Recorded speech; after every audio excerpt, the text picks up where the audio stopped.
कोल्हापुरातील गिर्यारोहक उद्योजक हेमंत शहा, मदन भंडारी, प्रताप कोंडेकर आणि सुधीर बोरा या 4 मित्रांनी पर्यावरणाचं रक्षण करा आणि पाणी वाचवा, निसर्ग वाचवा हा संदेश देण्यासाठी 15 एप्रिल स्वराज्य संकल्प दिनी छत्रपती शिवाजी महाराजांना अभिवादन करून कोल्हापूर ते लंडन असा मोटारीनं प्रवास सुरू केला। या प्रवासात त्यांनी परदेशातील कचऱ्याचं नियोजन, पाण्याचा योग्य वापर, पर्यावरणपूरक उपक्रमांची माहिती घेतली। तसंच भेट घेतलेल्या 20 देशांमधील नागरिकांना पर्यावरण वाचवण्याबाबत जनजागृती केली। 20 जून 2024 रोजी लंडनच्या भूमीत वेस्टमिनिस्टर ब्रिज या ठिकाणी त्यांनी तिरंगा फडकवला। कोल्हापूर ते परत नागपूर, पहिला मुक्काम नागपूरवरनं त्यानंतर काशी विश्वेश्वर तिथलं दर्शन घेऊन अयोध्याचं रामाचं दर्शन घेऊन त्यानंतर आम्ही नेपाळ मार्गे चीन असं रवाना झालो। एकूण 21 दिवसाचा प्रवास आणि एकूण जवळपास 20,000 किलोमीटर प्रवास केला। वेगवेगळ्या ठिकाणी वेगवेगळे आव्हानं होती। 20 देशाच्या 20 भाषा वेगळ्या, चलनं वेगळी, एंट्री एक्झिटचे परमिट्स वेगळे, प्रत्येक ठिकाणचे इन्शुरन्स वेगळे, टेम्परेचर व्हेरिएशन -9 ते +45 अशी खूप वेगवेगळी आव्हानं होती।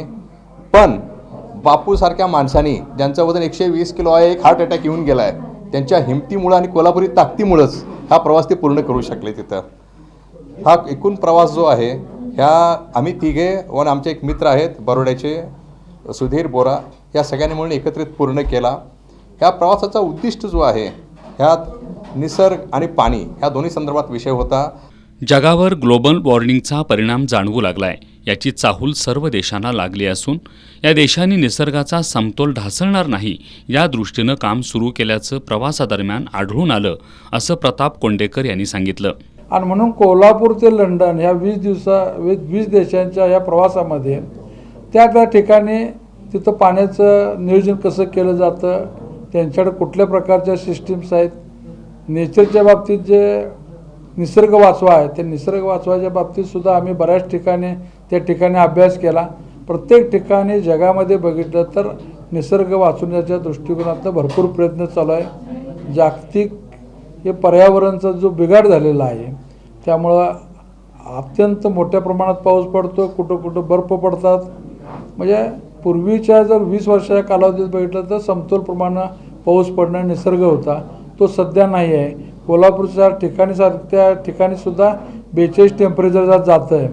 हा सगळा समतोल जो ते निसर्गावर आहे आणि निसर्ग वाचला पाहिजे, त्यातलं पाणी वाचलं पाहिजे हा दृष्टिकोन आम्ही अभ्यास केला। अभ्यासामध्ये आम्हाला बऱ्याच ठिकाणी चांगले रिझल्ट मिळाले की त्या गोष्टी जर आपण इथं केल्या तर त्या चांगल्या पद्धतीनं आपल्या इथं त्याचा वापर केल्यानंतर पाणी बचाव होईल आणि निसर्गसुद्धा जोपासण्यास आपल्याला त्याची मदत होईल। सेव्ह वॉटर, सेव्ह नेचर ही टॅगलाईन घेऊन त्यांनी 70 दिवसात 20 देशांमधून खडतर आव्हानांना सामोरं जात 19,000 किलोमीटरचा प्रवास करून हे 4 मित्र 22 जूनला भारतात परतले। पर्यावरणाच्या रक्षणासाठी केलेला प्रवास युवकांसाठी निश्चितच प्रेरणा देणारा आहे।